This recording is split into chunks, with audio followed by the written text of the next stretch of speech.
Hey guys, what's going on? Welcome back to the vlog and the part 2 of this installation.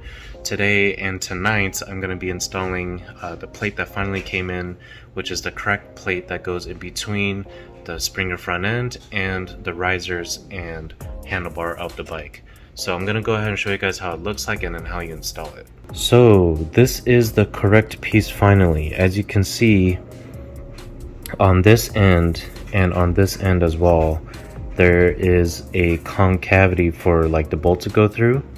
So the inner pieces is going to be where your risers will go, and the outer pieces here is where the Springer front end is going to go. If you guys want to get this product, just to show you guys right now, this is the part number from TC Bros. I highly recommend like taking a snapshot or whatever of this or writing it down, because this is exactly what you need. And it even says right there, black handlebar riser adapter for Springer front ends, 3.5-inch centers. So pretty much how this works is, I took off my old one, by the way, or the one that came with TC Bro, the Springer front end, I mean. This goes right onto here.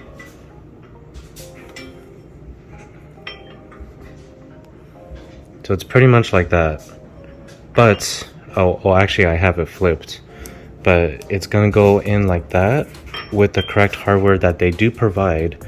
I'm gonna go ahead and do this installing on the risers first, like this. This will help with the installation, because once this is on, I could just put this whole piece onto the Springer front end fork. So it'll just make the installation much easier. I wouldn't have to worry about anything. I also did add the 3.5-inch risers from Lowbrow Customs.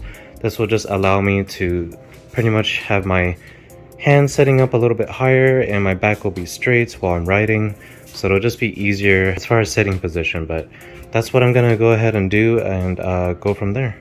Alright guys, so I am at a point where I finally installed everything on the handlebar, the risers, and the adapter. So like I said, there's really only one way you can install this. The wider side is going to be to the fork, the more narrow side is going to be to the risers, and you can see that both sides are concave. So when you're putting a bolt through this way, it's going to be concave on the bottom.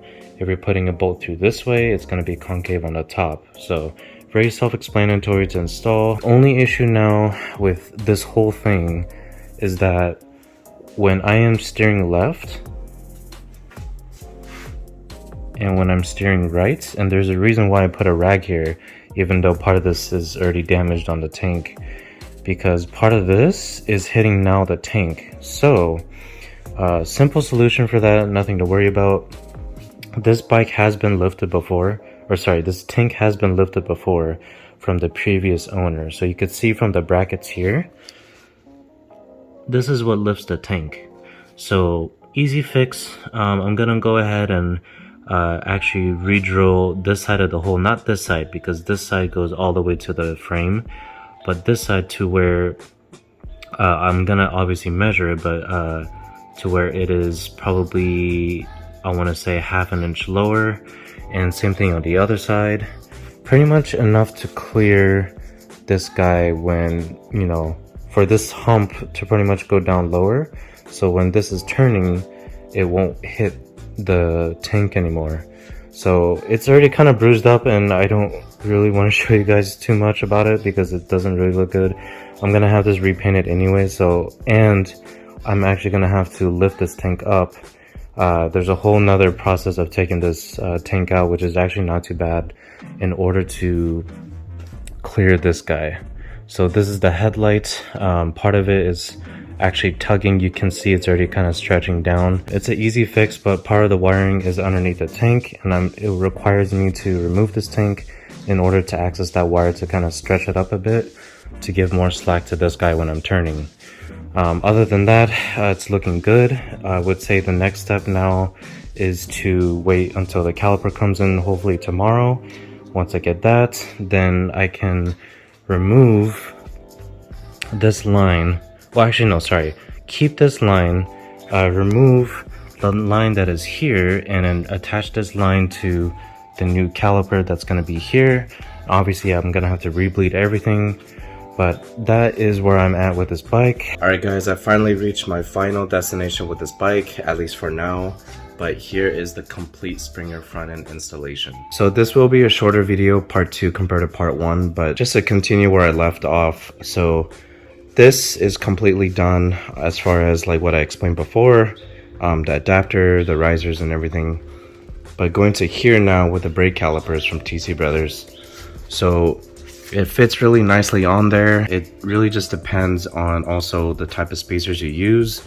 So if you guys want to get a good glimpse of what I used, I mean, it may or may not be right, but I have not test ridden this bike yet. But so far from measuring stuff and eyeballing like the center of the tire to the fork, like it looks like it's really close to the middle, and there's actually just one fat spacer right there for this side. Otherwise, I did have to stack some spacers on this side just because of the bracket for the brake caliper. But if you guys want to get a good picture or screenshot of what I did for a 2008 Sportster wheel with the pretty much with the multiple spokes, I will be switching this wheel here pretty soon, but the specs are exactly the same, so I'm going to be using the exact same amount of spacers for this brake caliper bracket. I do not have a line yet because I was dumb and I thought I could use the stock line, so disregard what I said earlier in this video about using the stock line. Yes, you do have to run a stainless steel extended brake line that you actually could cut by yourself. I did purchase the one off of TC Brothers, so it's not too hard to, I guess, modify to your own length and whatnot. Just to give a closer view of how I did my end links for the support bracket for the caliper to the frame.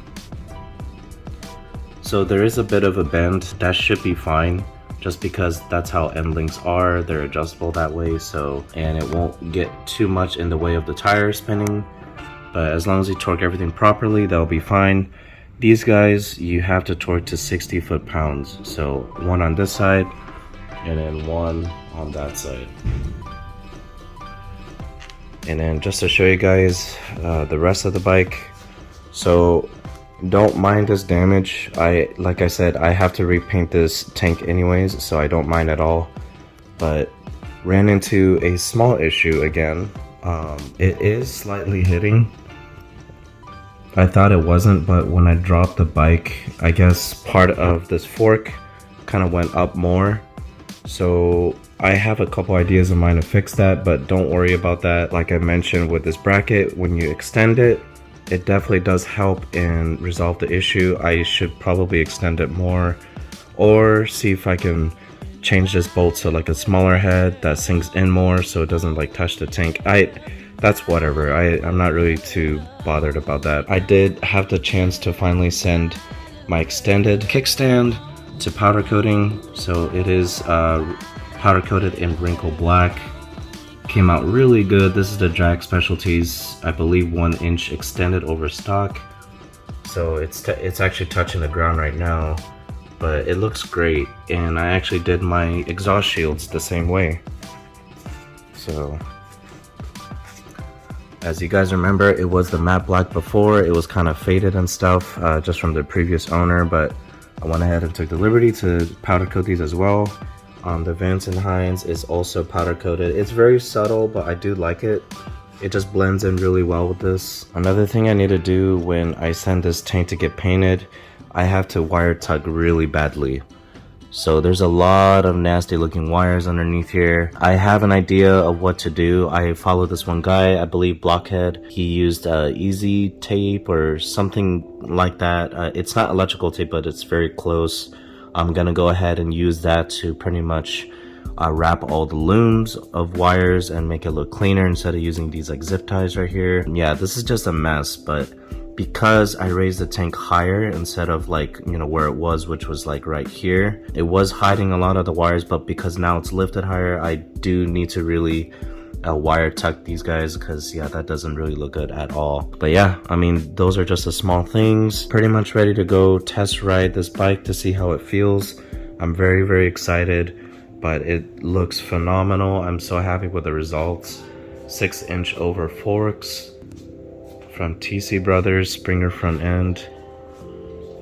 I actually might do something with that speedometer. I might relocate it to here. I'm not really sure yet, but that's just kind of in the works, just an idea of mine. But she is finally back. Alright guys, well that's pretty much it. If you guys have any other questions on how I installed this Springer front end 6-inch overs on a 2008 Harley Sportster, please comment down below and I'll try my best to answer your guys' questions. Otherwise, I'm glad she's pretty much back. I'm just gonna go test ride it right now, see how it feels. I will catch you guys later and I will keep you guys updated as always. See ya.